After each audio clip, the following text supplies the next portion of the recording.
Hi, Katie. Hi, Renata. Hi, Katie. Yeah, we're live now on YouTube and we're not quite started the meeting yet. Okay. So give us I just a, will log in then.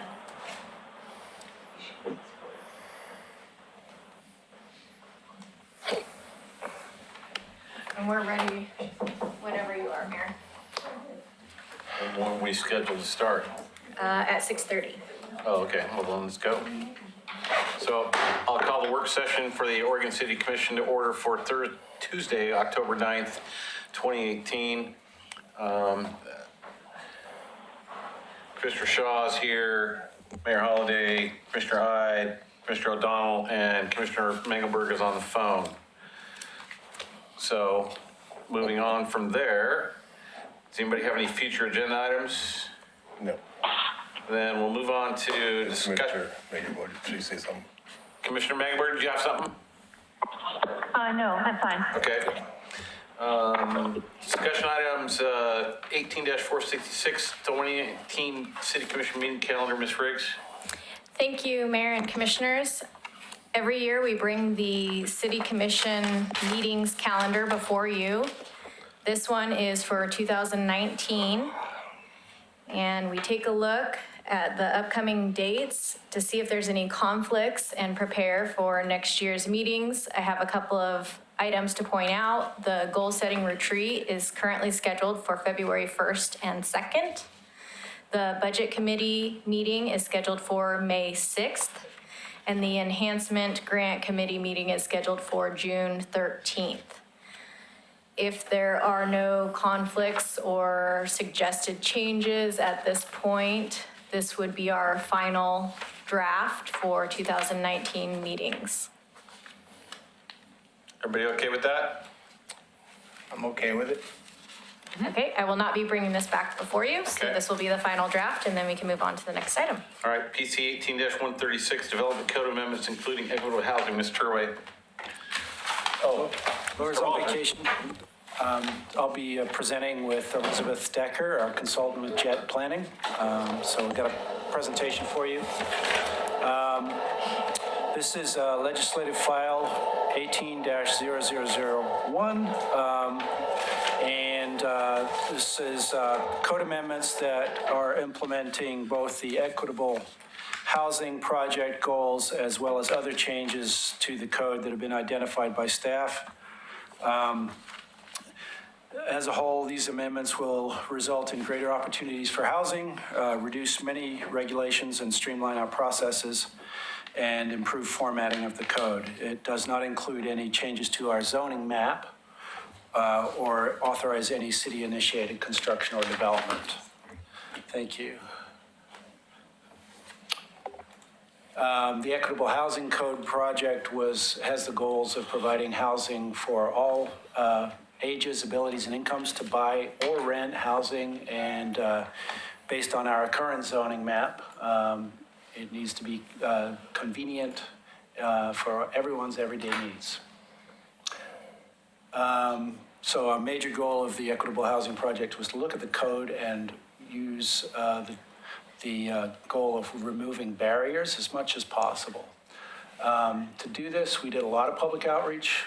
We had about 44 opportunities to engage with the project, including 21 meetings, 3 surveys, stakeholder interviews. Our project advisory team met for many hours and also reviewed documents that we produced at 5 meetings. We've had 7 Planning Commission work sessions and 4 hearings, the most recent one last night, and 2 commission work sessions with you so far.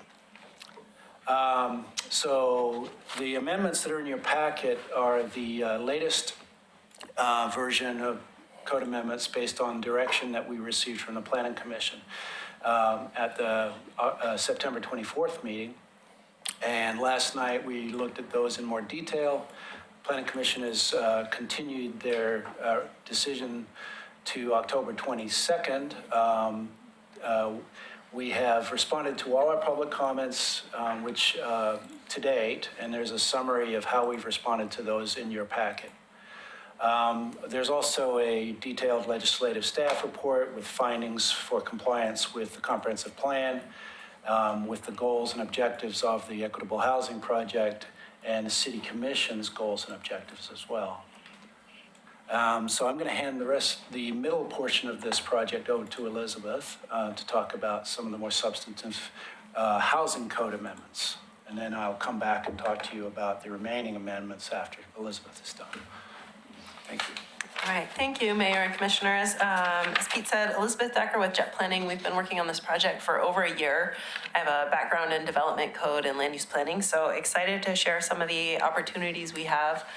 As we get into this presentation, we really wanted to highlight, I mean, there's a lot to discuss, but we wanted to highlight some of the areas where our planning, our project advisory team and the Planning Commission have had some different opinions so that we can give you a little bit more background of the issues that'll come before you. And we are happy to answer, if you have any questions as you go along, feel free to jump in for clarification. And we also have some time for questions at the end. Okay, so the broad approach on this project is really about expanding what are called missing middle housing options these days. Planners, we always have all sorts of terms. I'm surprised there's no acronym yet.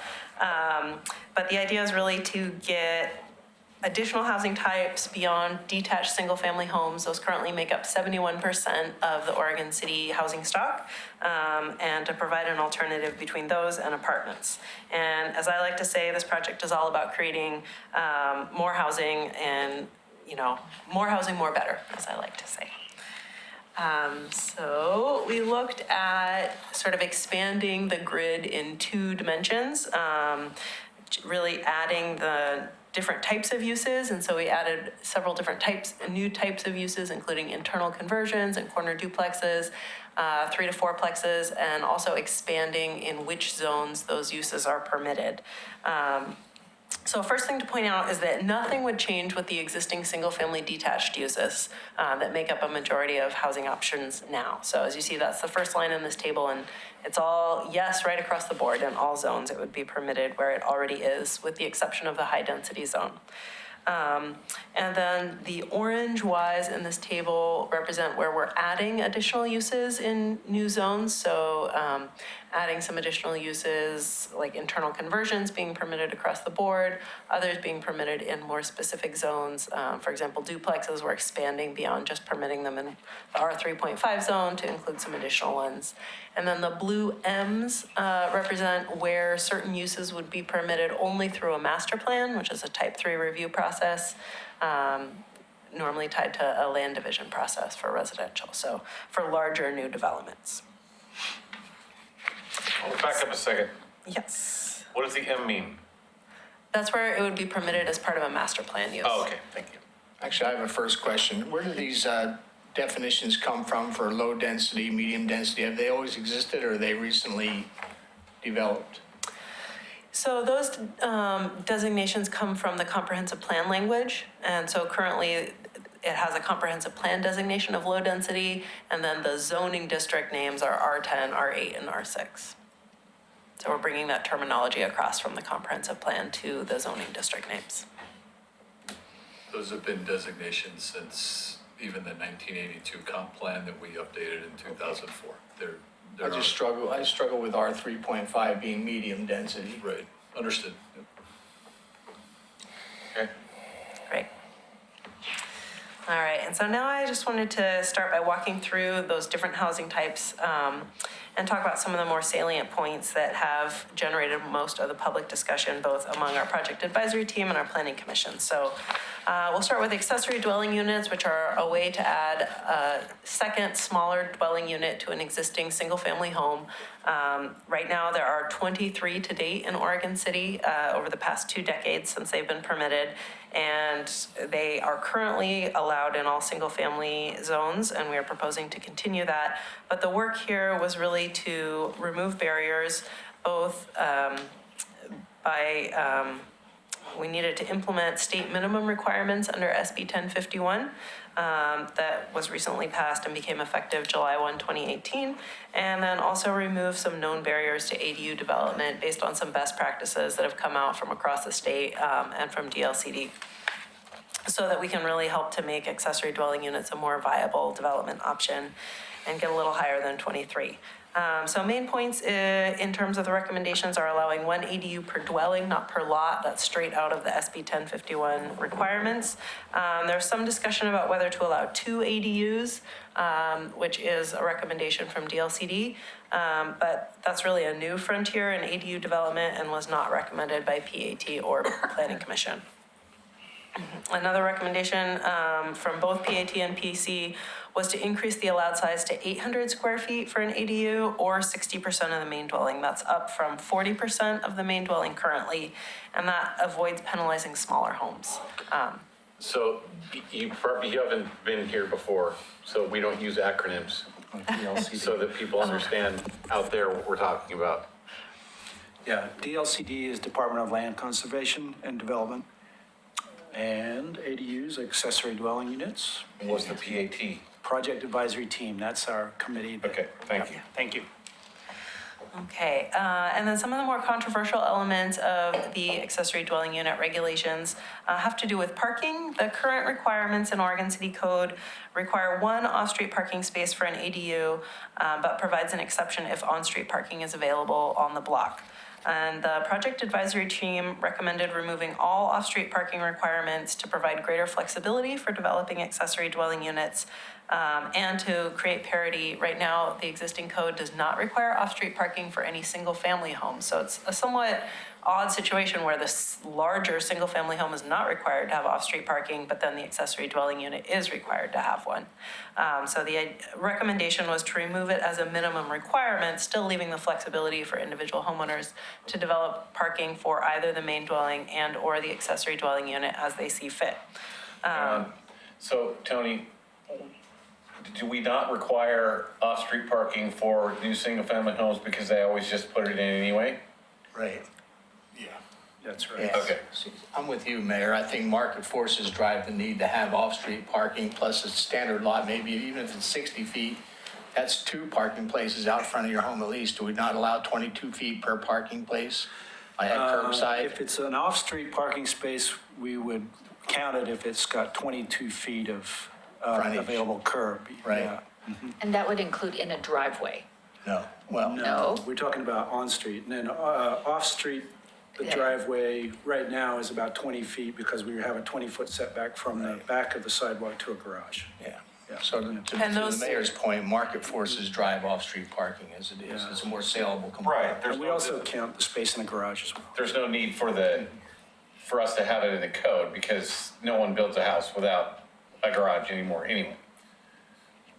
It's Very few. rare. Right. Rare, Right. particularly on low density. Sure, okay, go ahead. Yeah, but it does help in some of the existing older neighborhoods that have developed without parking. It helps them by having more flexibility since they don't have an option. And so the PAT the planning project advisory team recommended removing all off-street parking requirements. I'm a quick learner, we'll catch on.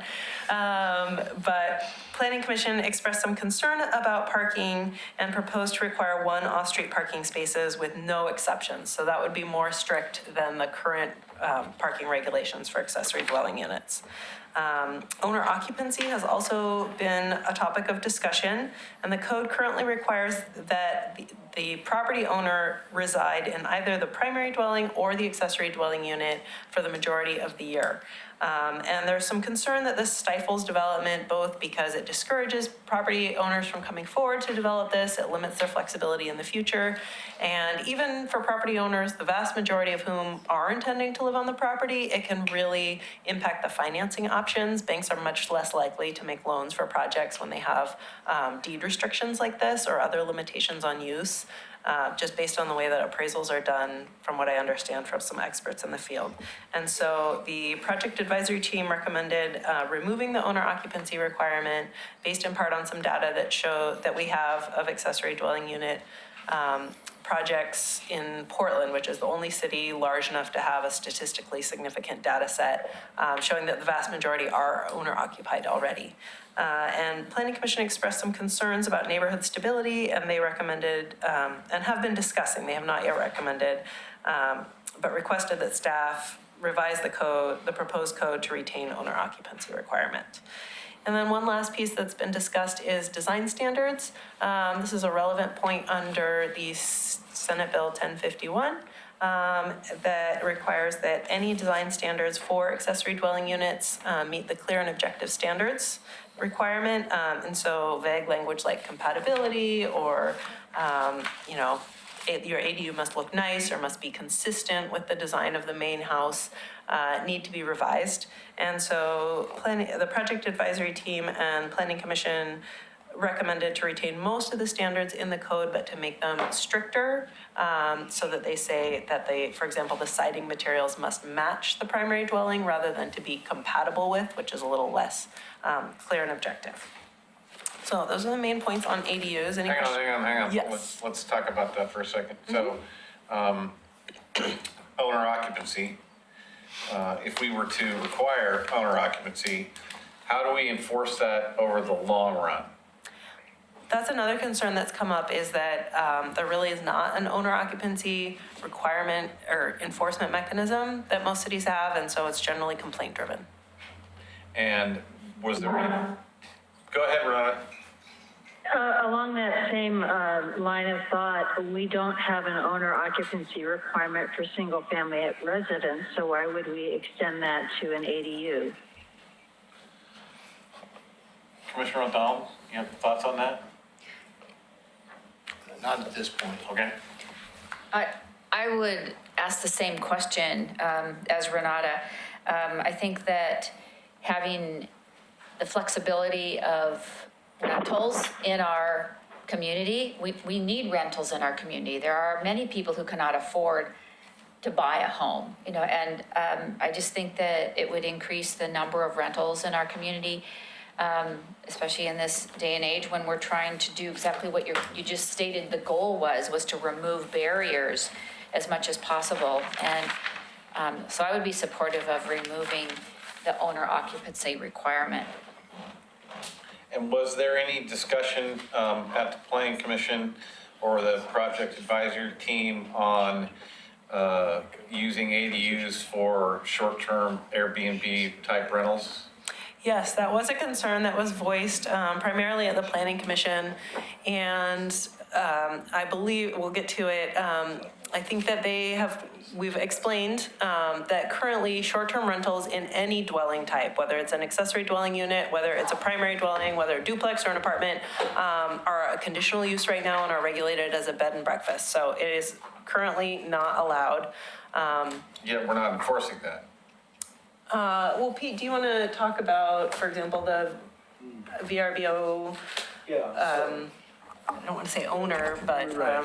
We've had some testimony from the public with respect to how our definition of bed and breakfast is pretty much a blanket definition that applies to smaller and larger bed and breakfasts. We don't have a specific VRBO code like some cities do. And the Planning Commission, as part of their recommendation, is working on a draft memorandum that includes looking at this in more detail as we move forward. And the testimony that we heard last night from a VRBO owner had to do with, sorry. VRBO? Vacation rental by owner. That's what sorry. Vacation rental by owner.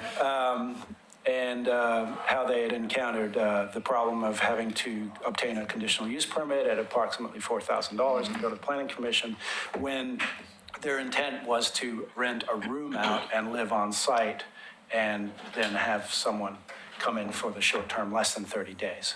So, and that we should look at this in more detail. Okay. I would agree with that. I watched that testimony, Mr. Walters, and it was very interesting. It Yeah, it was. was. The $4,000 fee. Yeah, same conditional use fee for any conditional use. Yeah. So currently, yeah. Okay, moving on. All right. The next housing type that's under discussion is internal conversions, and this is would be a new use in the Oregon City Code. The idea is to permit the division of existing homes that are at least 20 years old into up to 4 units, and that would depend on how large the lot is. So not everyone would be divided into 4 units. And in fact, under the the state building code, 2 units is allowed under the residential code, and once you hit 3, it triggers the commercial building code. So very few projects are able to or choose to meet the commercial building code. So in most cases, we'd be looking at division of an existing home into 2 separate units. And the idea behind this is really to help incent the preservation of existing homes rather than demolitions, and allowing them to be used more efficiently for multiple households. There's also the way that the proposed regulations are written, this could be combined with accessory dwelling units. Although again, you run into, the same commercial building standards that kick in when you have 3 units or more on an individual lot.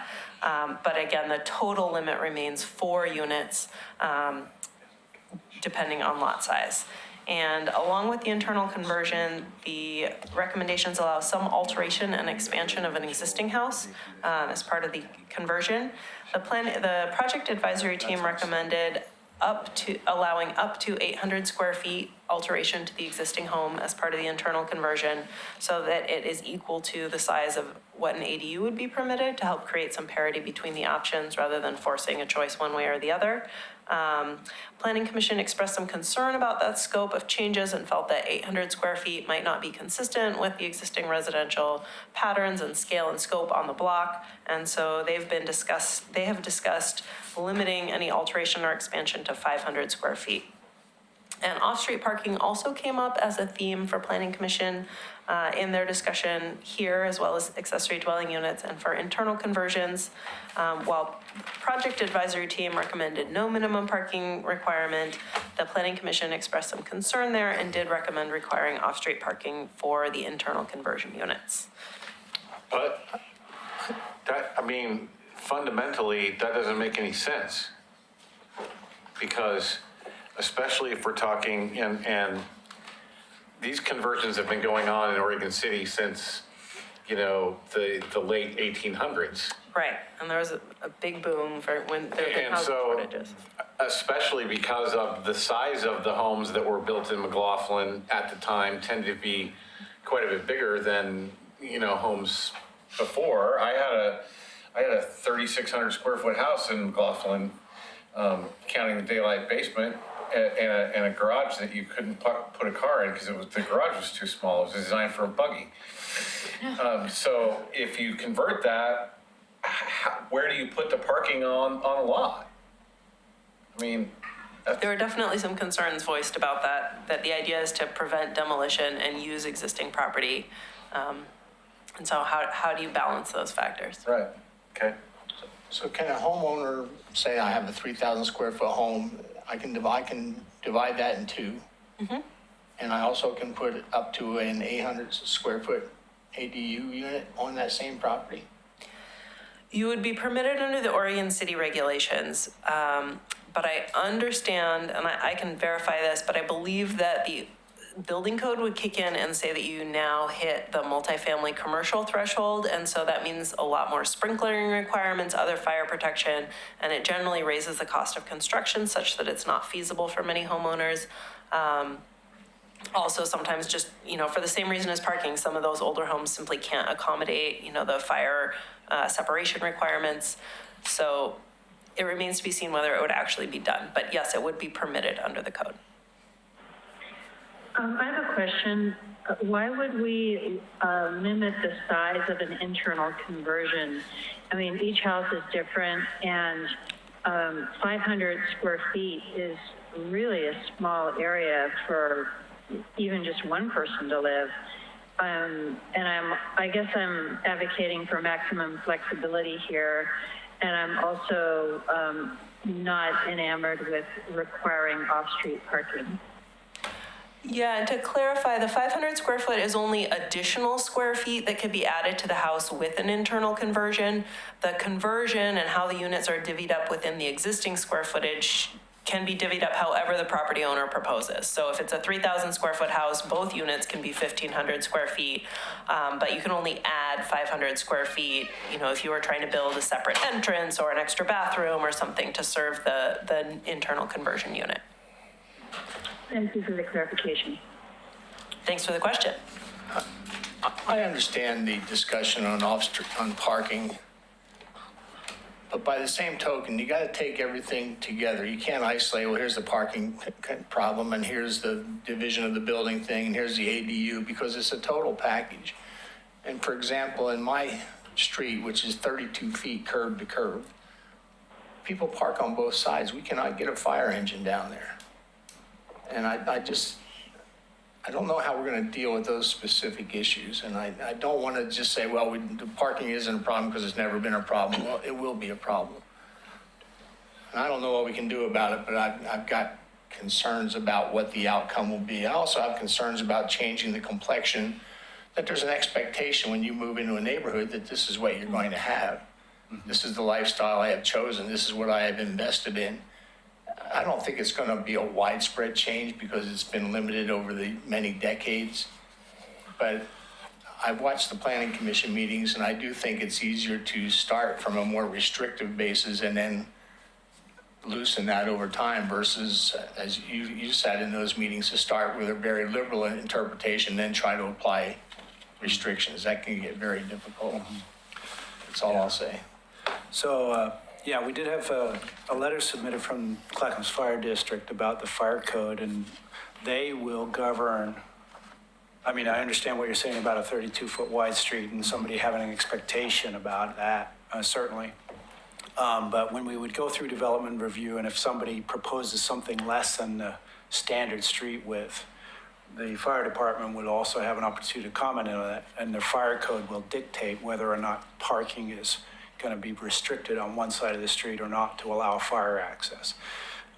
So standard 32-foot wide pavement is considered parkable on both sides by the fire department. And they would allow parking on both sides as long as they have what they call 20-foot clear width for their fire trucks.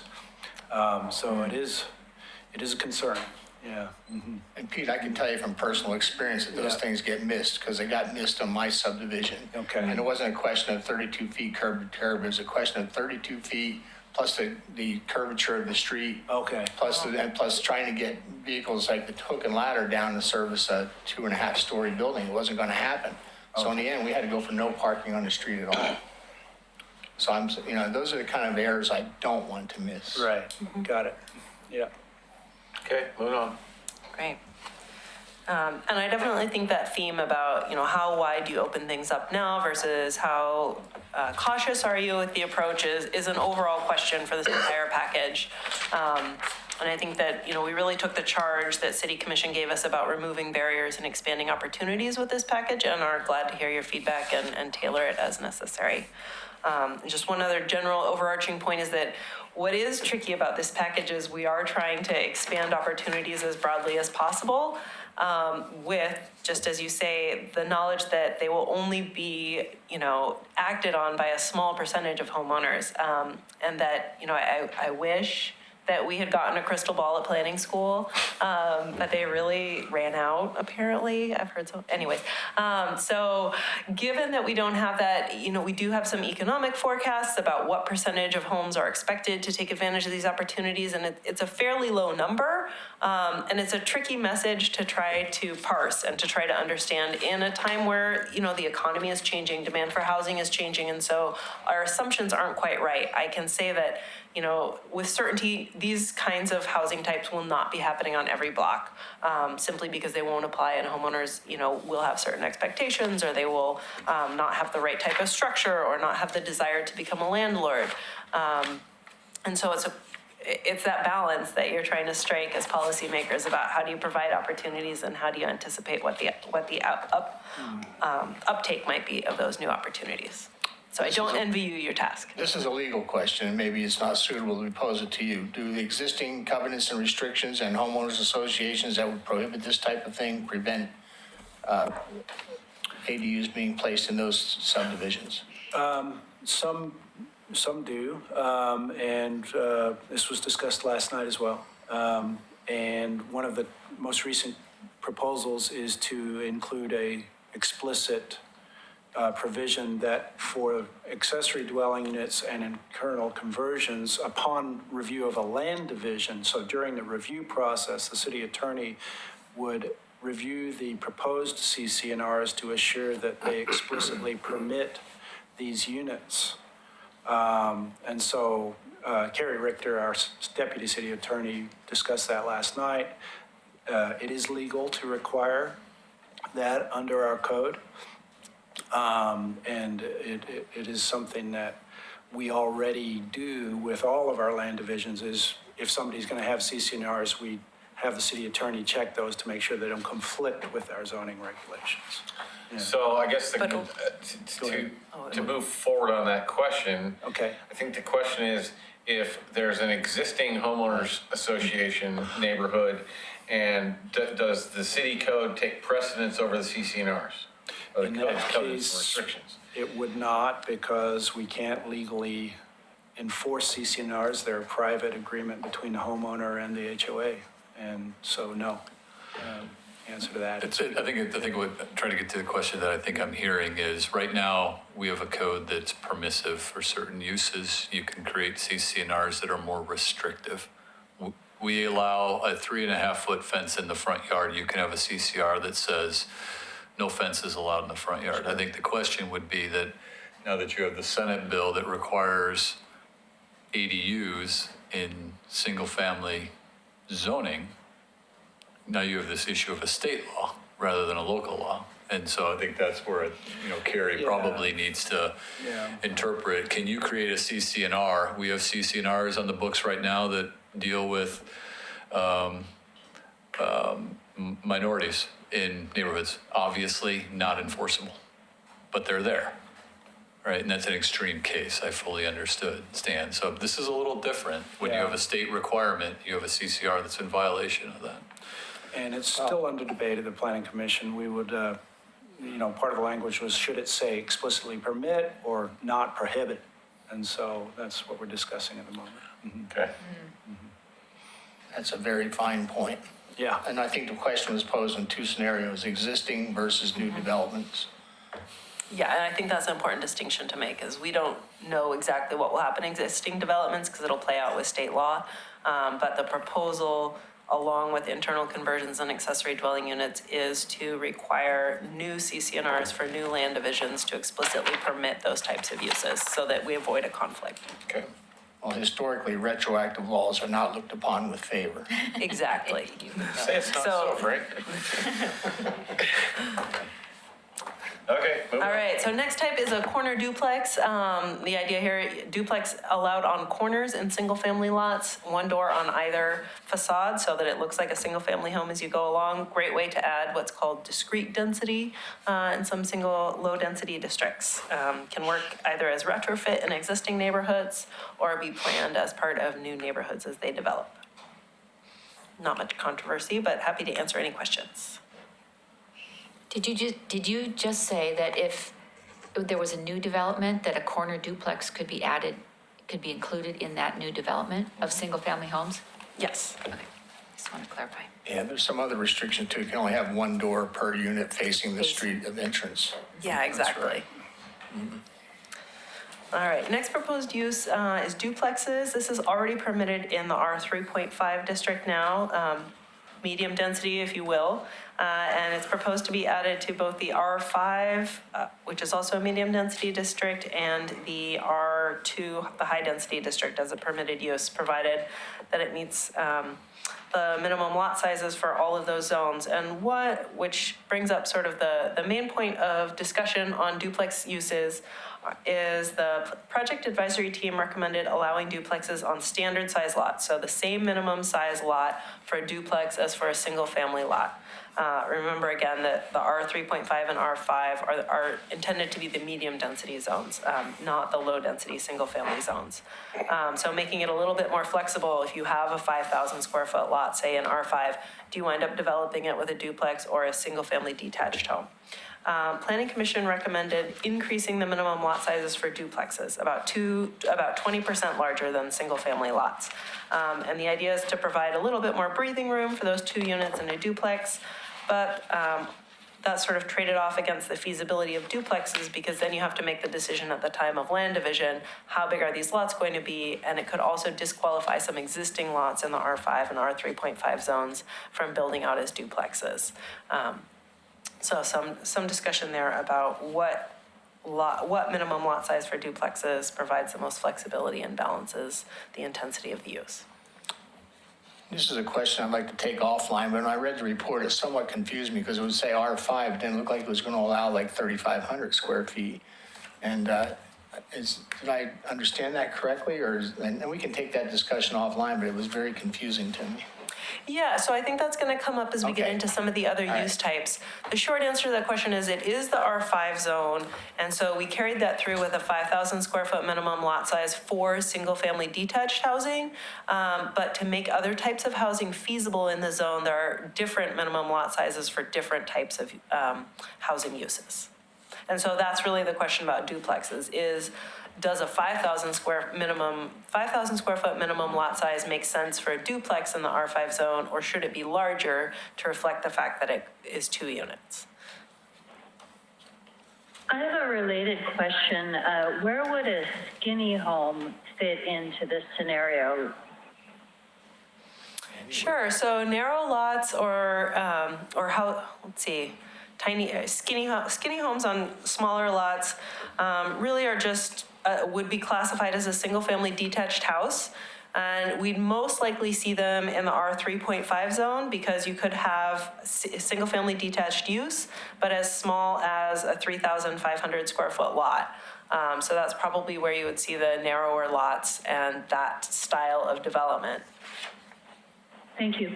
Yeah.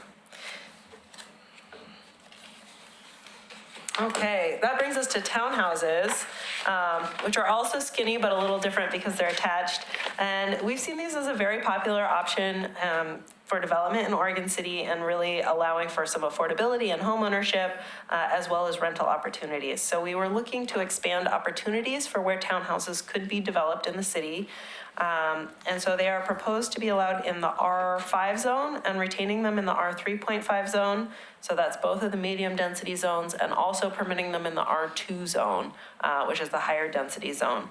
And some of the other changes around townhouses proposed with this package of amendments is adding some more design standards, particularly looking at regulating the garages, so you don't just have an endless row of garages along the front facades, and also clarifying some dimensional standards. And so that's in part where you get the smaller minimum lot sizes, because you don't need the side yards for townhouses. I mean, they have to be attached to make this work. So a smaller lot size is really needed so that you can span from one edge of the lot to the other. So in the R5 and R3.5 zone, the minimum lot sizes are about 20% smaller than the minimum lot size for a single-family detached. So would townhouses provide the same density in R2 as, say, an apartment? Yes, another part of this process is we've recommended minimum densities for all the zones. And so, for example, in R2, no matter what housing type you propose, 17.4 units per acre is the minimum density, and you would have to prove that you can provide that in townhouses or apartments before you could be approved. And what's the maximum? 22 Okay. units per acre. And the term townhome is synonymous with single-family attached in our definitions. Okay. So, yeah. All right, another area that we did some work on is manufactured home parks. This is really a forgotten affordable housing type. There are 3 existing parks in the city limits and a 4th in the city's UGB, and they currently provide over 400 units of affordable housing for Oregon City. The economics of it make it really difficult to build new parks. So what we're really trying to accomplish with these amendments is helping to preserve existing parks and allowing for flexibility for them to continue to update and change over time. They're currently in limbo because they're not a permitted use in the zones where they're located. So they have a very difficult time making any modifications or upgrades to the parks. The proposal is to permit those parks in the R3.5 zone, which is where they are all already located, We had really great public participation from both residents and owners of the parks as part of our project advisory team and our planning commission hearings, looking for some support about how the city can help them to maintain those parks in the future. So the other thing to understand about manufactured home parks is that there are substantial state regulations. And so the proposed city code is purposefully light so that it avoids creating duplication or conflicts with the state code, state building code for manufactured home parks. And we really worked on tailoring the standards that are in the local code, such as modifications to landscaping and open space requirements, so that they meet the needs of the existing parks, since that's really the whole purpose behind these amendments. How many R2 units were allowed per acre? R2. How many R2 units per acre? Minimum 17, maximum 22. Yes. Correct. So it's a 2,000 square foot minimum lot size. Yeah, exactly. Which is just about perfect for a lot of townhouse developments. All right, so the next use that we are proposing to introduce with the Equitable Housing Project is 3 to 4 plexes. It's a little bit of an awkward name, but the idea is to take 3 to 4 unit developments as sort of a subset of multifamily developments, since it's such a different scale, and permit those in the medium density, the R5 and the R3.5 zones. And that could be built out a number of different ways, so that it looks like a triplex or 2 units over 2. They could even be, 4 small detached units on a lot, and just provide some flexibility in how these get built out. They might, the difference between this and a townhome project is that this would all be on a single lot. The key issue here that came under debate was, again, parking. And so the project advisory team recommended no off-street minimum parking requirements similar to single-family and duplexes. And Planning Commission recommended adding off-street parking at a ratio of about half a space per unit. So that works out to 2 off-street parking spaces per project. For, for one 3 to 4 plex, you would need to include 2 off-street parking requirements. And I think those are the main points. Oh, there was also some discussion about whether or not to allow it in the historic commercial district. Right now, the historic commercial district permits multifamily residential, which is currently defined as apartments 3 units and up. And I don't know the entire, Pete can possibly fill us in, but just to clarify here that what we're really doing is splitting apart the old multifamily definition so that there's 3 to 4 plexes, and now multifamily residential is 5 units and up. And Planning Commission felt that only multifamily residential 5 units and up was appropriate in the historic commercial district and not the 3 to 4 plexes. Which is where? The Kenema Business District as you enter the city from the south. That's the only one? That's the HC zone, right, yeah. And so they felt that that type of use would be incompatible with the character of the historic overlay in that location. Less compatible than, say, the warehouse buildings that are down there now that house Feckin? Yeah, I mean, it's recognizing that there is still historic review board review in addition to this, but there has been discussion in the past for other types of uses on the gateway to the city, and that was the consensus of the Planning Commission. Okay.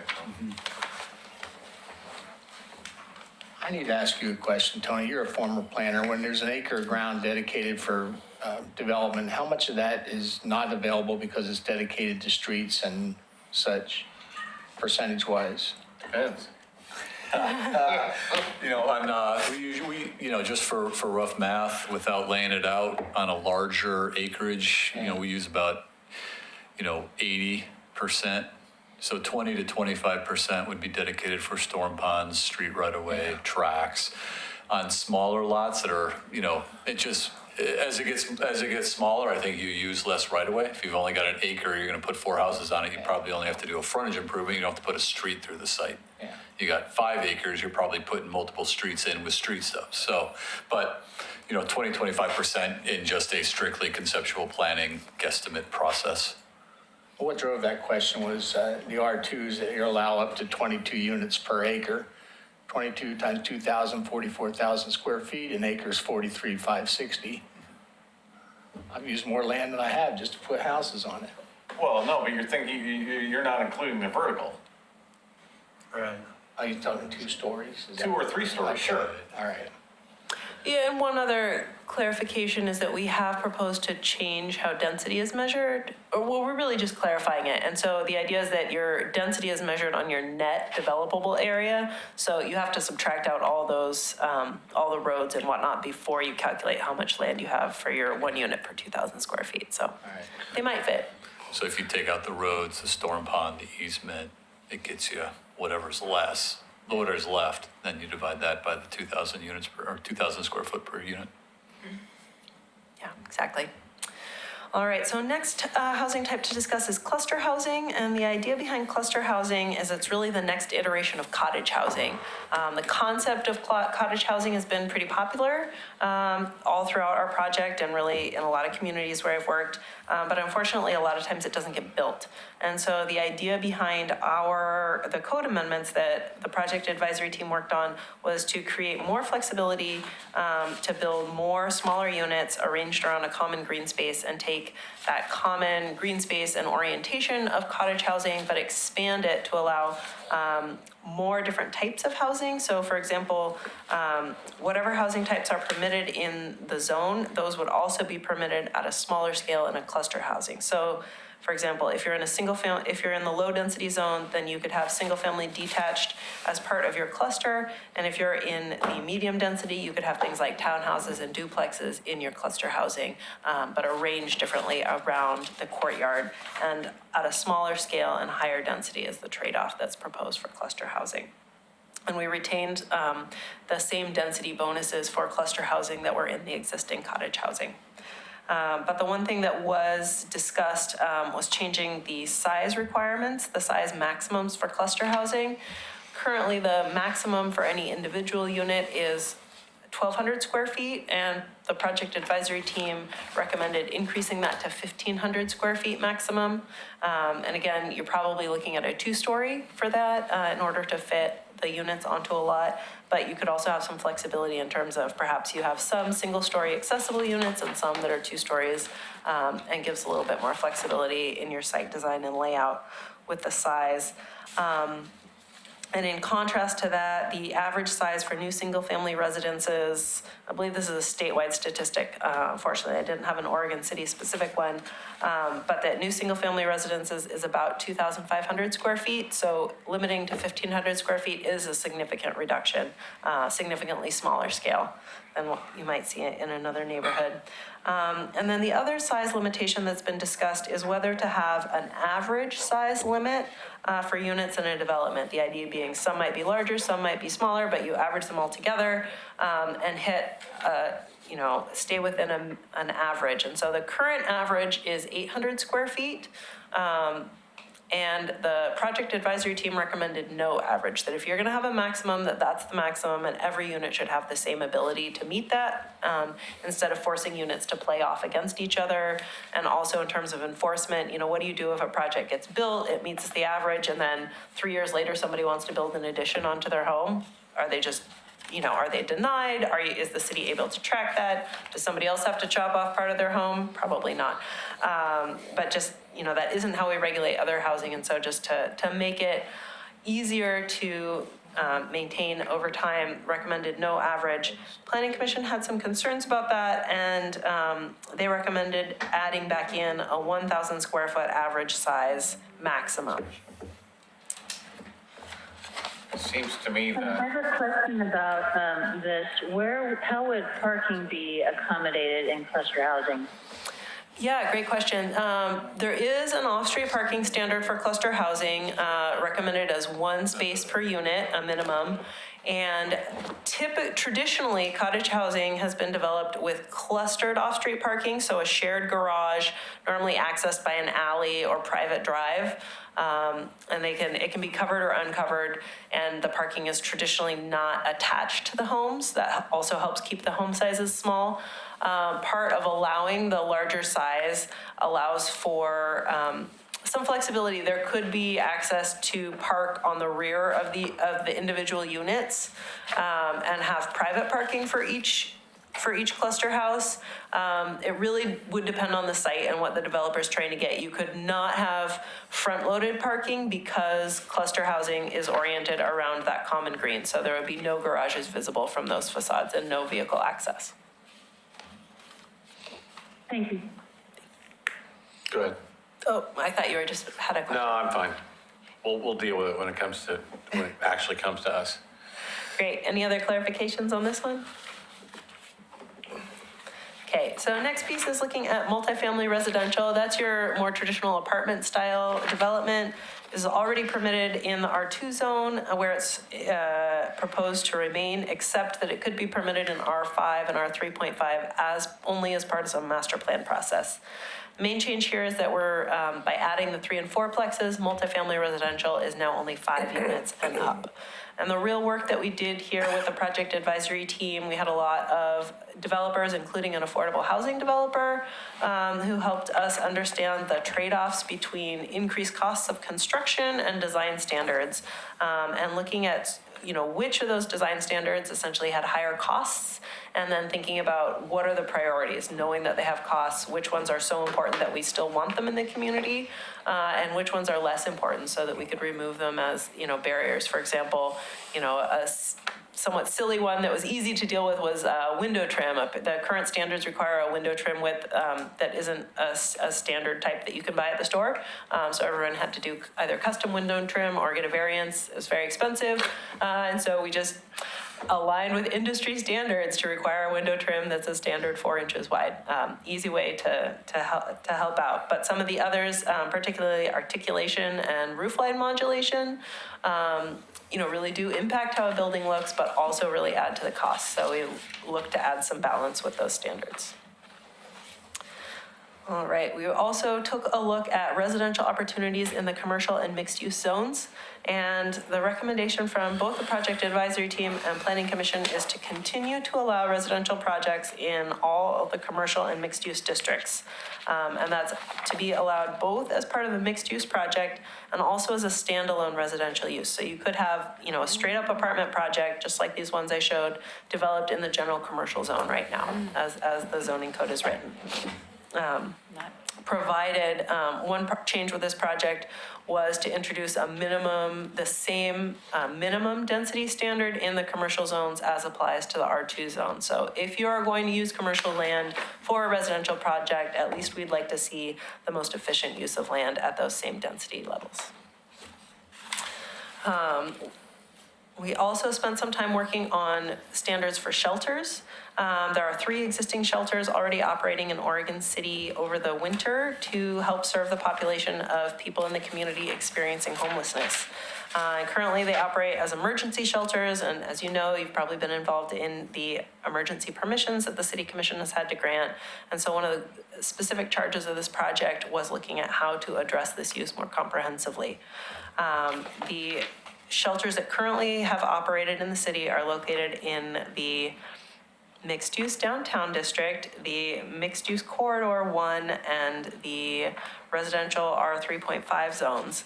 And so the project advisory team looked at those and proposed to allow shelters as a conditional use in mixed-use commercial and mixed-use downtown, as well as the R3.5, based on the locations of those shelters.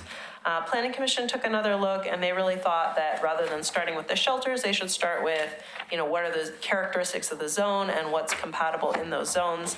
And so their recommendation that they've been discussing has been to allow shelters as a permitted use in the mixed-use corridor districts, both MUC 1 and 2, to allow it as a conditional use as the mixed-use in the mixed-use downtown district. However, it would be prohibited in the downtown design district, and to allow shelters as a conditional use in residential zones for up to 10 beds. Where is the mixed-use commercial 1 and 2? So the mixed-use commercial is a corridor that extends from downtown up 7th Street, Malala, to the intersection with Warner Milne, and then also down Beaver Creek Road as far as 213. And how far off of Malala does that go? Generally about half a block. Okay. Yeah. What about Washington Street? That's mixed use downtown. So a lot of the uses that are permitted in the mixed use downtown are the same uses that are permitted in the mixed use corridor zone. Yeah, yeah. Now, the fourth bullet here is a tad misleading, but the districts in which shelters are not listed are, as a permitted use, are the mixed use employment, which is like the Red Soils campus, and the general industrial zone and the campus industrial zone. So the code is silent on shelters in those zones. Yeah. So, Well, I think we need, the planning commission needs to look at that. Okay. Because Yeah. I don't want to see, especially in general industrial, we don't have a lot of general industrial land. Correct. And in our, what we're talking about building, in the employment lands up around the high school and the college, I think that land is way more valuable as employment land than as a shelter. Yeah, we could explicitly list it. We'll That have would be, I would prefer they be prohibited in those districts. Yeah, as prohibited, right.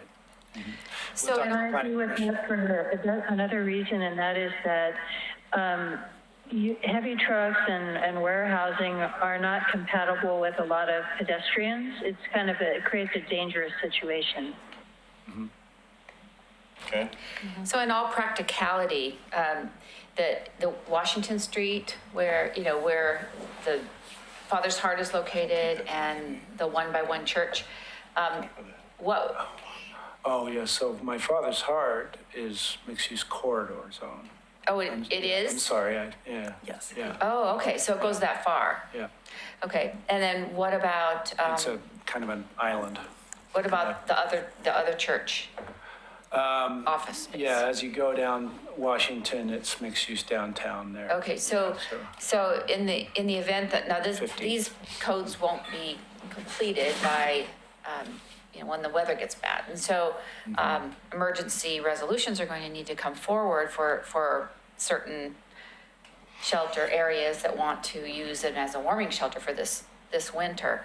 But the whole point, at least from the position of the Homeless Solutions Coalition, was to change the code so that warming shelters could be just identified wherever they want to be in the city for just a temporary period of time. Yeah. I mean, I am What do you mean supportive. wherever they want to be in the city? Well, Residential. for instance, just, like, not just at the Father's Heart, but maybe there's a church down Malala or up on Lynn Avenue or something that wants to be a warming shelter, a temporary warming shelter for the winter. I think that was the hope, that the code could be amended in such a way that it would allow for that. Yeah, there's been a lot of discussion about shelters by the Planning Commission. The feeling about the conditional use part of the code and the requirements, there are some specific conditional use criteria that apply to specific uses. And the most recent recommendation was to require such things as a good neighbor agreement, 24-hour contact, and those Right. kinds of things as a conditional use. Now, that could just as easily be part of a regular site plan and design review criteria, but conditional uses are discretionary. I think the feeling from the majority of the planning commissioners was that they're unique and require a more detailed review than staff level approval. Initially, this wasn't an issue that was discussed a lot by the project advisory team, but it was certainly brought up at several, at least two project advisory team meetings, in the documentation. And from staff's perspective, we originally thought of it as being somewhat compatible with a motel or hotel use, at least from a land use perspective. And then, parking impacts are maybe different and that sort of thing, but nothing that couldn't be handled through site plan and design review. Right. Yeah. So I personally don't have any problem with the conditional use for shelters.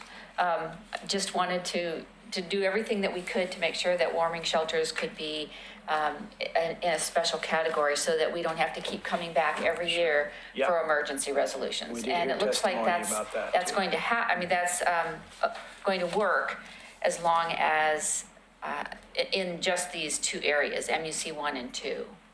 So, So for example, the old Oregon City Hospital right, on Washington, that's zoned R 3.5.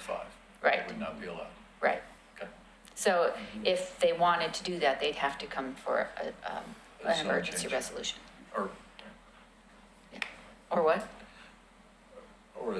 to get into this, they would have to come in and do a zone change of the property to an MUC 1 or an MUC 2. Because they're currently zoned R 3.5. Right. Which would only allow them as a conditional use for up to 10 beds. Right, On a temporary basis or? on a permanent basis, right? Well, on a temporary basis, would be talking warming shelter though, Nancy, right? Right, So it wouldn't really matter because we're still looking at warming shelters as normal here. I think that's a discussion we can have when the code comes back to us. Yeah, I will just say that we did propose a purposefully more broad definition of shelters than just emergency warming shelters, with the idea that, one, enforceability, just as it's, the city doesn't want to be out there holding a thermometer to say, is it cold enough that you are a permitted use tonight? absolutely. Yeah. And so we did not want the definition for shelters to include, some of the current criteria for warming shelters. But there is perhaps a trade-off between how broadly you define shelters and what type of review is required, that perhaps a more limited definition of shelters could be more openly accepted as a permitted use or conditional use in more zones, whereas the broader definition causes, more potentially, a greater need for a conditional use review. And that's something that we can discuss more. I'm not sure if that is the trade-off, but could be a concern for some members of the public. Okay, we'll keep working on it. Yeah, great. I know that this is an important topic and we definitely want to keep working on it, knowing that there are specific, locations and whatnot in mind. And the whole point is to help make this better. You somewhat preempted my question, so I'm going to ask. I had written down, what is the definition of a shelter in terms of length of occupancy, charitable, government-funded, when is it in operation? Because I think that definition is, as you already alluded to, is going to be critical as to what is it we're actually proposing here. So under our definitions for shelters, 17.041117, shelter means a congregate facility designed to provide housing to shelter families and individuals offered on a short-term basis. Shelters may offer meals, lodging, and associated services on-site aimed at helping people move towards self-sufficiency. Shelters may include day shelters, cooling or warming shelters, and other similar shelters. Shelters are not considered bed and breakfast inns, boarding houses, hotels, or motels.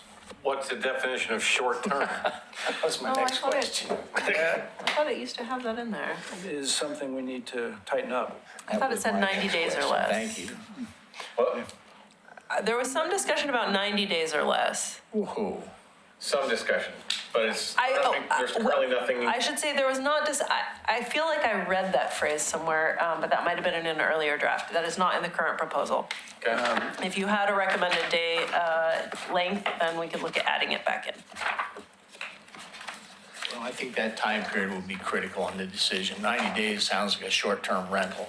I mean, I'm fine with protecting people, but 90 days takes on a whole different complexion. Well, 90 days doesn't hardly do anything for someone who is in need of services to get them back on their feet, but that's, A discussion we can Yeah. have. That's another discussion, not for Yes. tonight. So moving on to lot averaging. From one controversy to another. Fantastic. Lot averaging. So this has been discussed by City Commission previously, and we understand that part of the charge for the Equitable Housing Project was to take a look at these standards again. And so we did have the project advisory team have some discussion about this. And in the spirit of removing barriers to development, the project advisory team did not recommend any further changes or limitations to the lot averaging standards, which currently permit lot sizes to be reduced by up to 20% for individual lots, provided that the overall average lot size meets the minimum for the district. The only change that was recommended by staff and that the project advisory team supported was to explicitly limit lot averaging to lots created for single-family detached housing only. That's historically how it's been used. And just since we, as part of this project, introduced so many different housing types, the complexity of, imagine you had a subdivision. It would be a really cool subdivision in my opinion, but you've got single family detached and townhouses and cottage lots. And if you allowed lot averaging between all of those, it would just get too complex and really dilute the purpose of those different types. And so the refinement to maintain lot averaging similar to how it's currently used is to limit it to single family detached. There are some exceptions that undevelopable land, including land under power line easements, can't be included in the averaging. And we heard that that was very important for development flexibility. There's also been public testimony from the Home Builders Association requesting to retain the lot averaging provisions as currently written. Planning Commission, however, voiced some concerns about these standards, and they recommended further restricting lot averaging. And they recommended, or have been discussing, allowing only a 10% reduction rather than 20% to individual lot sizes, and then limiting lot averaging to only be allowed to apply to up to 25% of the lots in an individual development. In the previous land use decision around lot averaging, another issue that was in the forefront was steep and unbuildable slopes, in addition to the power lines.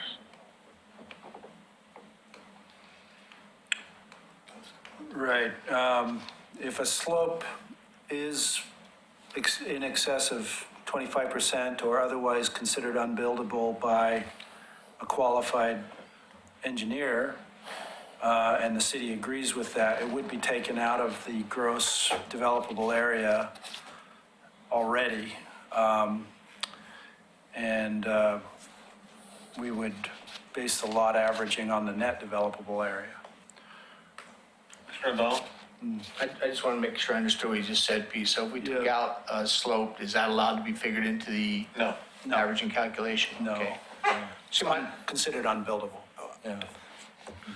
My concern about all these things is we view each one as a standalone item. We view lot averaging standalone. We view ADU standalone. And all of a sudden, it's like, well, let's do the Chinese menu thing. I'll take one from column A and I'll combine lot averaging with the ADU. And the next thing you know, we end up with an outcome that we don't want. And this is a very complex piece of code change. And I say, how do you eat an elephant? Well, you eat it one bite at a time. And I wish, and I've heard others in this room say, let's divide it into its components. Because when you start looking at this thing, it talks about everything from affordable housing to housing for the indigent with nobody. It talks about transitional shelters. It even talks about food carts somewhere in there, I think. Yeah, And it's like, let's break those down and do it by committee and then bring the pieces back together. And I know we're trying to fast track this, but I don't want, they always say the unforeseen circumstance or outcomes. The law of unintended consequences. Yeah, the unintended and that's my concern. I mean, if we're going to do this, I'm not in a rush to get it done and do it wrong. I want to do it right. And, we study the pieces, and then we look at how do those pieces interact with each other, because what do we get as a community in the end? And that's just my personal thought on it. Planning commissioners, at least some of them, have the exact same concern. And, after 7 work sessions and several hearings, I think they're getting more comfortable with this vast amount of code amendments that are before them that has been combined with cleanup code and that sort of thing. I understand.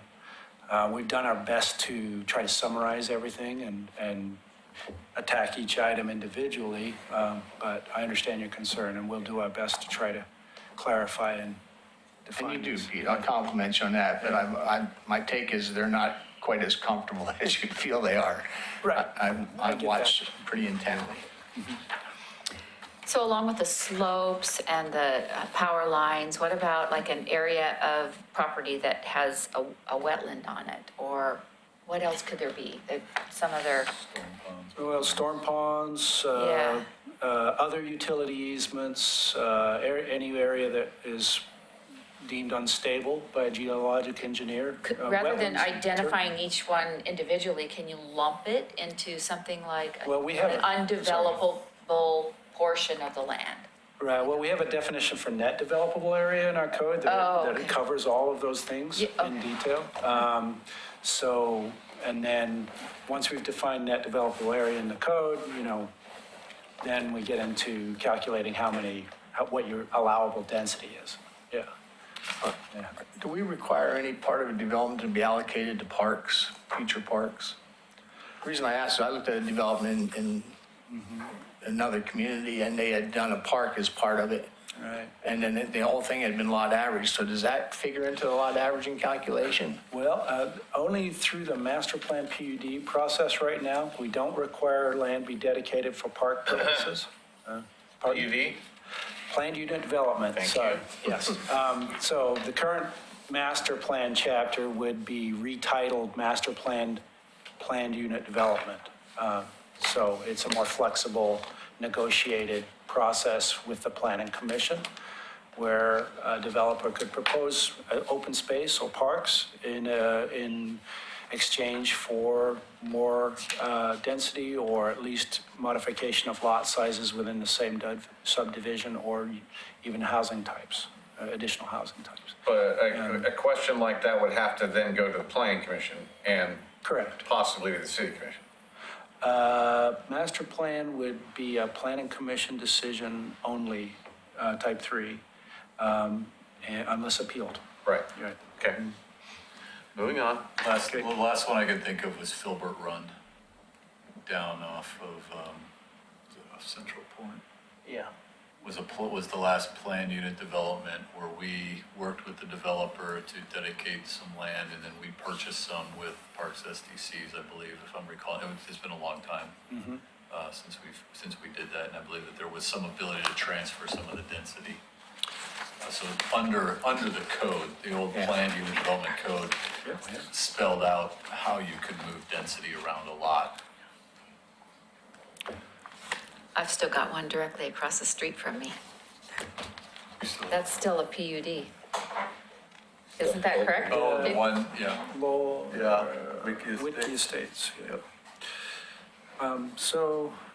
Yeah, well, that's actually a great segue into the master plan and planned unit development concept. And so the idea that project advisory team was looking to implement here was to create a more flexible alternative for residential development rather than a straight subdivision. And so the recommended approach is to modify the existing master plan process to encompass some of the traditional features of a planned unit development process rather than creating a whole new process.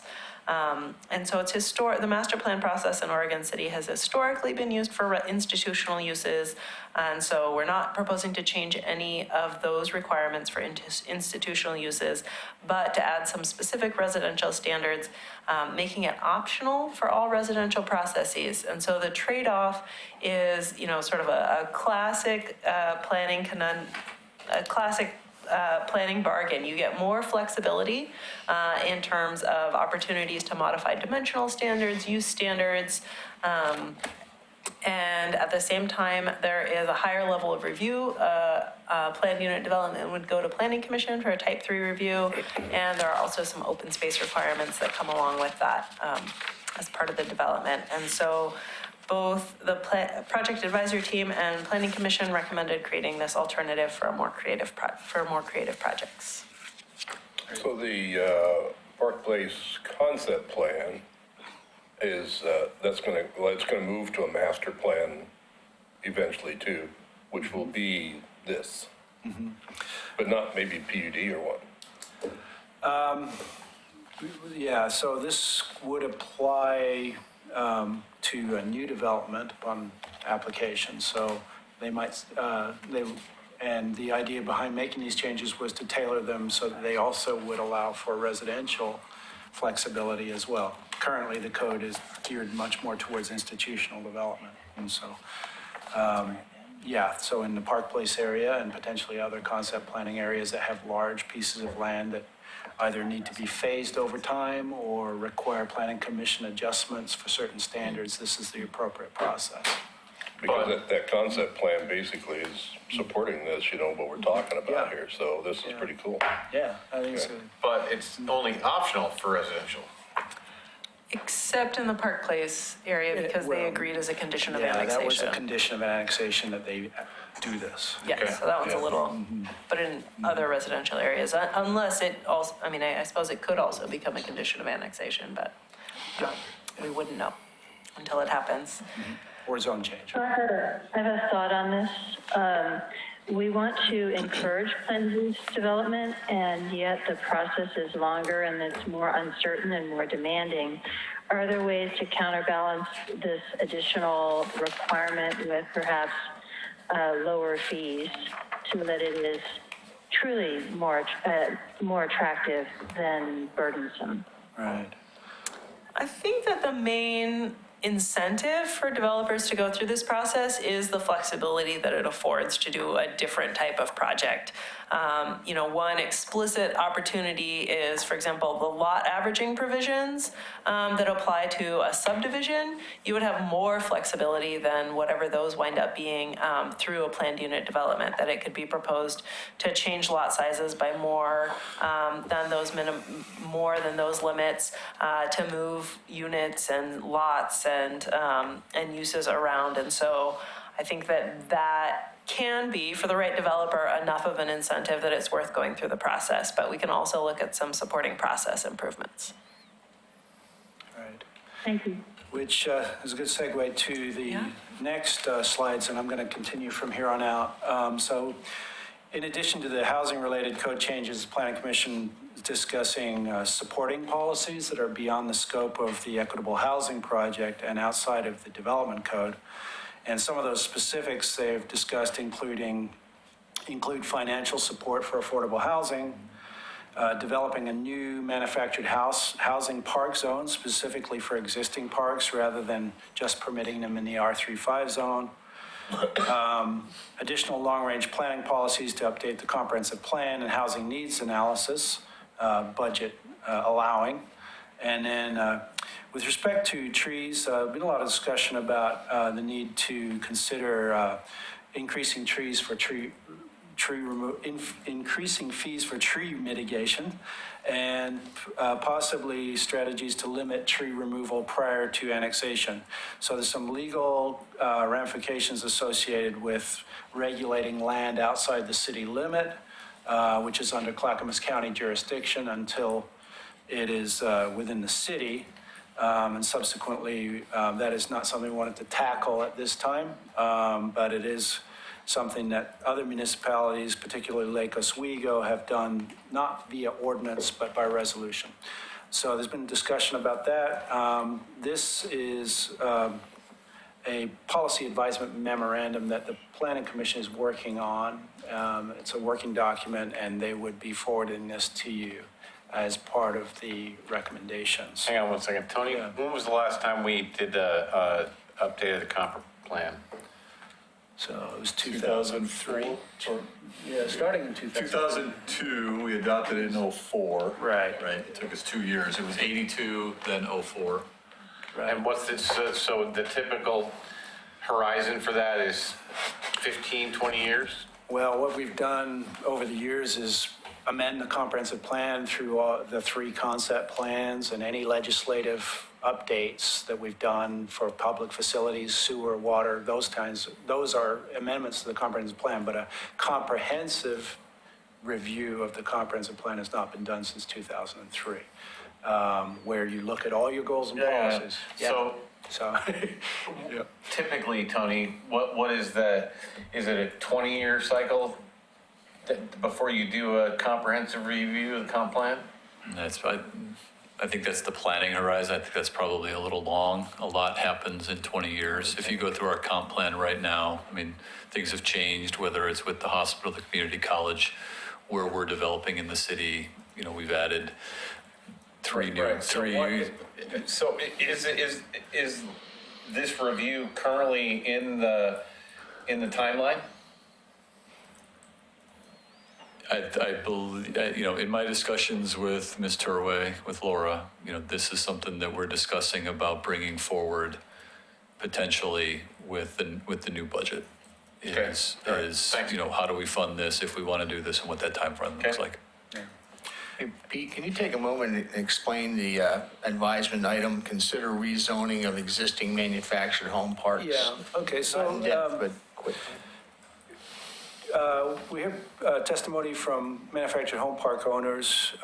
What they desire is, that they be able to remain in their manufactured home and that it not be redeveloped for another type of housing and displace those residents. We feel currently that the proposal to make them a permitted use offers that stability. There are pros and cons to having a manufactured home park zone exclusively, and those discussions need more debate. That's fine. It sounds like a long, in-depth discussion, so thanks. Yeah. That's sufficient. Go ahead. Just real quickly, the concern about making manufactured home parks a permitted use in the R3.5 zone rather than creating a manufactured home park zone is that there are other competing residential uses that are permitted in R3.5. So if I'm the park owner, it happens all the time, you get an offer to buy the land, and although they're called, has historically been called mobile homes, they really can't be moved, and individual manufactured home owners, can then really be left in the lurch of, if the park closes because the owner wants to, sell to a developer and the redevelopment pressure. So the idea is that a manufactured home park zone limits the uses and redevelopment to better protect the existing use. But our code also has provisions that happened in 2004 and 2006 to Yes. compensate folks in those places should that sort of thing happen, right? Yes, there are provisions as well as statewide provisions. Okay. This is a short amendment for the Historic Review Board.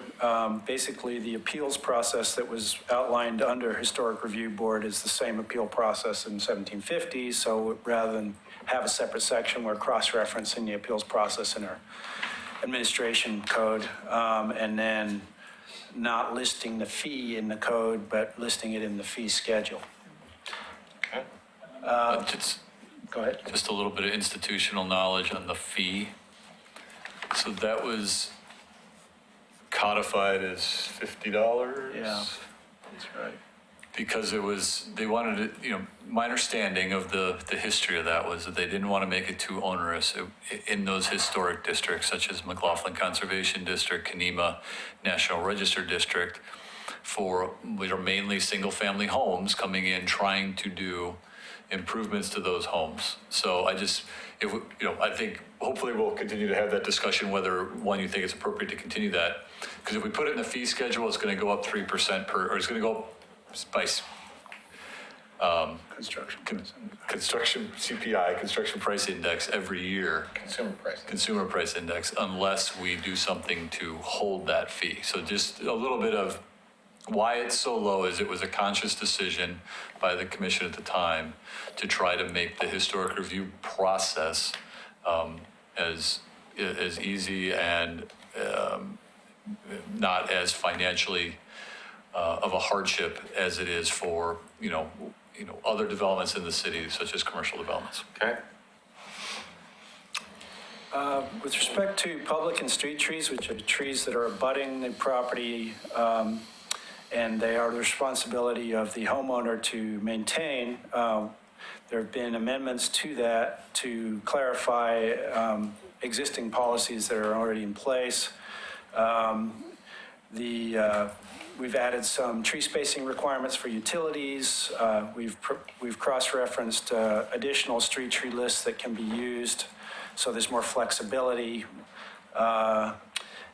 The replacement standards are a lot more clear now, and in keeping with our current policy, we've codified allowing tree replacement in the front yard if there's insufficient space to plant. Hold on. And So you're saying if there's currently a tree in the planter strip, yeah, and for some reason, say it gets hit by a bus, you're required to replace the tree, right? Yeah. The homeowner is required to replace the tree. Yes, that's right. Yeah. Now, the circumstances would, Allow tree replacement, And if it's, not require. no, I think I'm right. well, yeah, we don't know what the transaction between the bus driver and the homeowner is, in that situation, but ultimately the homeowner is going to approach the city and get their tree replacement permit, and. So the homeowner, no matter what happens to it, the homeowner is required to replace the tree. That's Pay a correct. fee in lieu of. Or pay fee in lieu, or nominate a tree, either existing or proposed, in the front yard. The idea behind our replacement list is that, it provides readily available species in the metro area that can be picked up at a nursery or Lowe's or for a decent price. All right. Yeah. So that's pretty straightforward. As far as on-site requirements for tree protection, we have a separate code. This applies to tree protection, preservation, removal, and replanting during the development review process. So if you're going through a land division or site plan review, this section of code applies from the day that you apply for a land use application until your development is complete. And what we've tried to clarify in this section, well, we've made some more consistent headings. We've clarified that stormwater facilities and public pedestrian and bicycle access ways have specific requirements that the Public Works Department and the engineering director can dictate what is planted there. And then we're clarifying our requirements for preserved trees. So if you've got a tree that is planted or preserved on site to mitigate for any removal, then under current code, we require a covenant be recorded against the property. And that is somewhat of a heavy-handed way of regulating a single-family residential lot. Land divisions are required to record this covenant and have done, but it's a very, very difficult thing to track over time. And homeowners are not necessarily going to know that that covenant exists. So after discussing this with the Natural Resources Committee, they felt that it would be okay to remove the covenant requirement, provided that we state in the code that if you remove a mitigation tree, it's got to be replaced. There's still going to be a complaint-driven process that we respond to, and we could hold the owner accountable. But Now, we're talking about, yeah, so we're talking about a tree that survived the development process. correct. Yeah, And is now on somebody's individual, single-family lot. right. See, that's where you lose me. Okay, Because, yeah. I think the tree on the single-family lot is my tree. Yeah. And I can turn it into firewood if I want, and it shouldn't be the city's business. Right. What if the tree was planted to mitigate for the removal of other trees? I don't care. It's just, the fact is it's private property, and the tree belongs to you. We can require the city and in commercial developments and all that kind of stuff, but, I hold the personal property thing pretty sacrosanct. Well, yeah, I think originally staff had recommended that we take the covenant away and not worry about it once the development is done and the lot is sold, and Right. rely on the carrot versus the stick and just promote it through public education and that sort of thing in Tree City USA. We already do require new trees be planted with a building permit as well. Sure. In the front yard, based on lot size. So, this is something that is under discussion, yeah. So my point is, you require a tree to be planted based on lot size, Yeah. but about 10 years down the road, the house sells to somebody else. He doesn't like the tree, wants to cut it down. He's got every right to do that, right? Right, and he might get a building permit for an addition, the tree has to be removed for that purpose, and, yeah. No, I'm not even So, talking about a permit. I'm just I saying he just goes out there with a think chainsaw on Saturday and cuts it down. Okay, yeah, we wouldn't know, Okay. yeah. So, I think for ease of administration, it would be much simpler not to, but, yeah, there is a desire to retain tree canopy when you have new development. So we're really trying to balance the urbanization that we have with retaining tree canopy, so. And I don't disagree with that. Yeah. I just don't think that we should have any kind of way to go back and find somebody or tell them they have to do something for a tree that's on their private property. Yeah, and I will say that as long as we've had that requirement in the current code, we have not ever used it as far as I'm aware. So I'm not sure why we would do it if we've never used it. Point taken. Okay. Land divisions, in an effort to further streamline the development review Pete, process. how much more time do you think you got here? Let's see. Got 1, 2, 3, 4, 5, 6 more slides. All right. Yep. We're combining minor partitions and subdivisions into a single chapter, clarifying application requirements, clarifications for tracts and flag lots, and calculation of construction costs. Basically, housekeeping on this one. No substantive changes. Street designs based on input from Development Services Engineering Division. They've done a great job of clarifying our street standards. The main thing here is they've separated out development review standards from ongoing maintenance requirements. So we put street design standards into our chapter for 16.12. Some of those standards I'll go into. We are removing a maximum block length requirement in the general industrial and employment zones and the Willamette Falls Design District. We're allowing certain properties that are fronting on a major street to have more driveways than are currently allowed.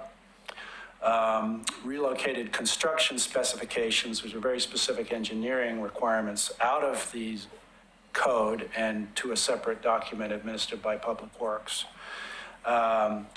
Alleys have been required in certain zones throughout the city, but the recommendation from the project advisory team and the planning commission is to only require alleys in the medium and high density and mixed use areas of concept plans, which are areas not yet annexed to the city.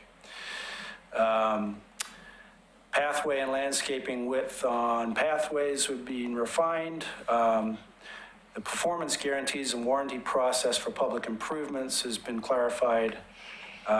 Removed a lot of redundant standards, and we've also made appropriate cross-references to the TSP, or Transportation System Plan.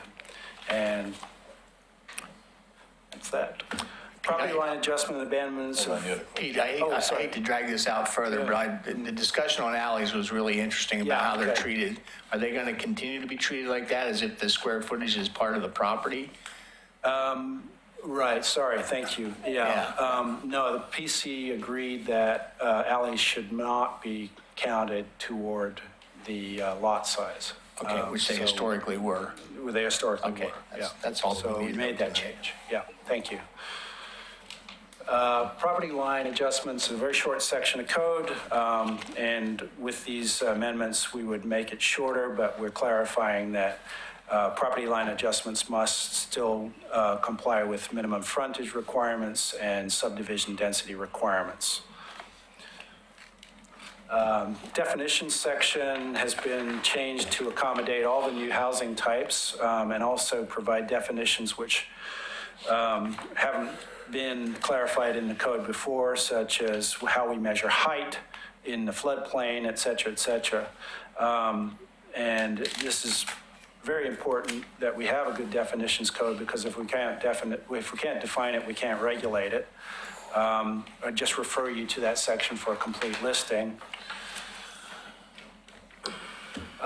Next two slides have to do with our administration and procedures chapters. Basically, what we're trying to do here is streamline the process without modifying the review types. We're clarifying when the pre-application conference is required. There's a table in that section of code that summarizes all the types of applications and how they're reviewed. That's been updated. We're asking to provide public notice of any type 2 or higher land use process via the city website rather than in a newspaper. That's wonderful. We're clarifying and asking that we allow a neighborhood association and CIC meeting requests via email rather than certified mail because that's what's currently mostly used. And removing a requirement to submit a sign-in sheet because the sign-in sheets that we receive are frequently incomplete. And the whole purpose of the the whole purpose of the neighborhood association meeting is to share what was discussed with the neighborhood association and put that information in your application. The sign-in sheet alone doesn't tell you the substance of that. And then some application requirements have been clarified.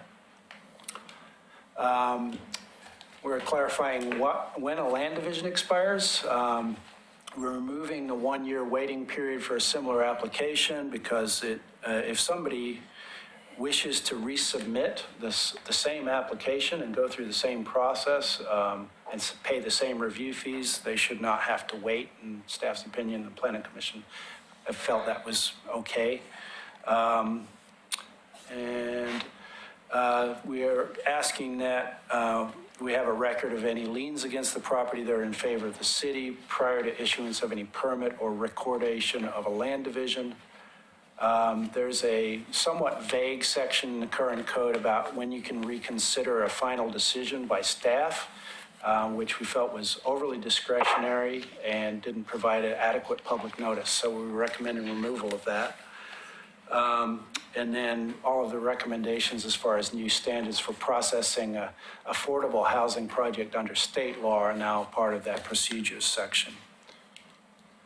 Natural Resource Overlay District, this has been discussed by the Natural Resources Committee, who've endorsed these changes, adding references to the South End Concept Plan, in addition to the existing adopted concept plans as a list of identifying documents, referring to additional regional plant lists that are accepted by, for example, Soil and Water District and the Portland Plant List as list to refer to in terms of native and nuisance species.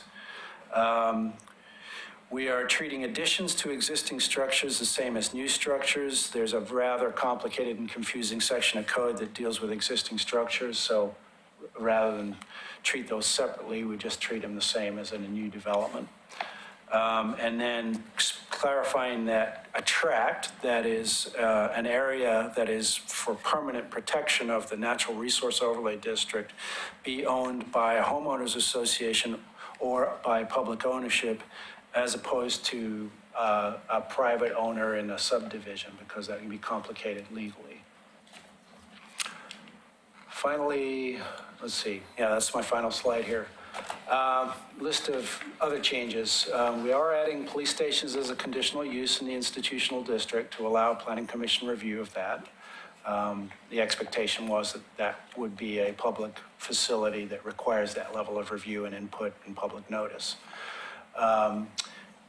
Specifying that hotels and motels are a permitted use in the mixed-use corridor district who were not previously listed.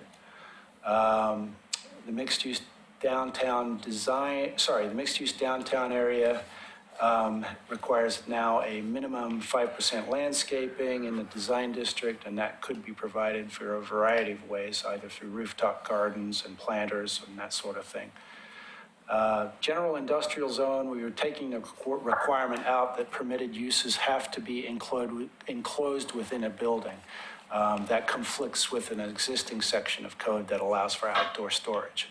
And similarly, from this campus industrial zone, we removed a setback exemption for multiple building developments and allowing for only one ground-mounted sign per development. So that's going to be more flexible. We're specifying that our administrative variance process, which is a staff type 2 review, be permitted for design changes for single-family residential homes, duplexes, townhouses, and the listed new unit types that we have. So rather than having to go for the planning commission for some minor design change on one of these new unit types, we could review that through staff. And finally, a title change to Chapter 17.6A, which is our zone change chapter. Thank you. That's a lot of information. I guess the Planning Commission has done a lot of heavy lifting on this and deserves kudos from staff as well for the direction it provided. I did want to mention that I am missing one slide here with respect to our commercial building design standards, but I think we covered that at the last work session. It's something I can cover at a future meeting. Basically, it's simplifying our commercial design standards and articulation requirements, but I'll share that with you at a later date. And if you have any questions for me, as far as timing goes, we are hoping that the Planning Commission will send forward a recommendation coming up here on October 22nd.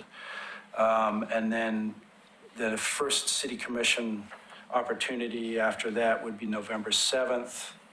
Possibility for an additional work session with you on November 13th. And then November 21st, those are our meeting dates to potentially review this packet if it comes out of Planning Commission on the 22nd. Thanks. Peter, I do have a question.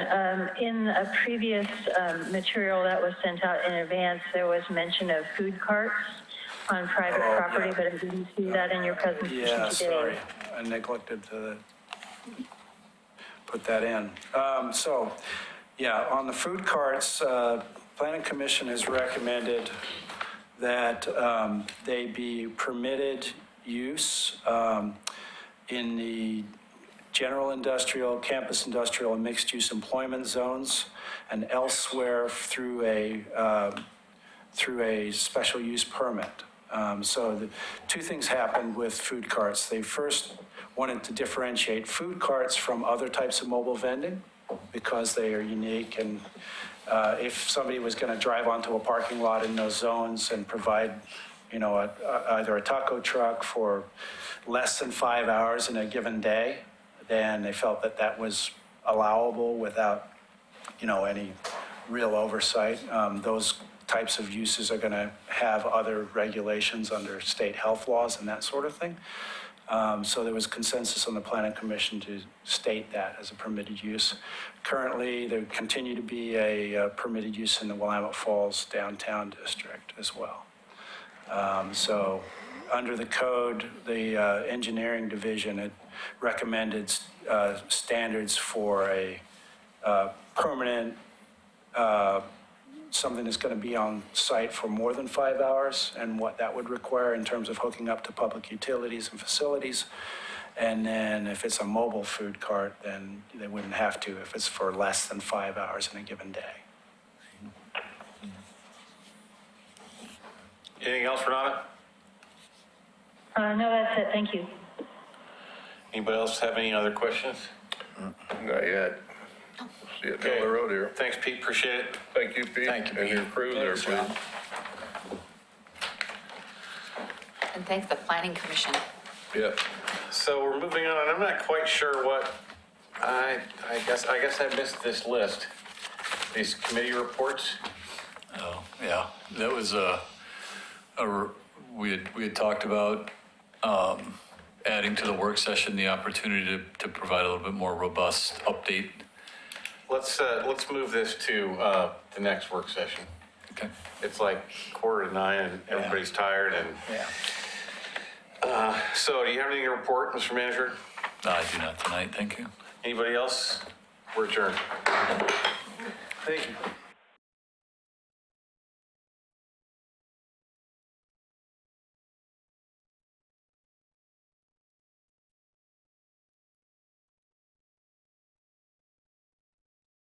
Okay, thanks, Katie. I'm hanging up now. Bye, Renata. Oh, Thanks for. everybody's seen the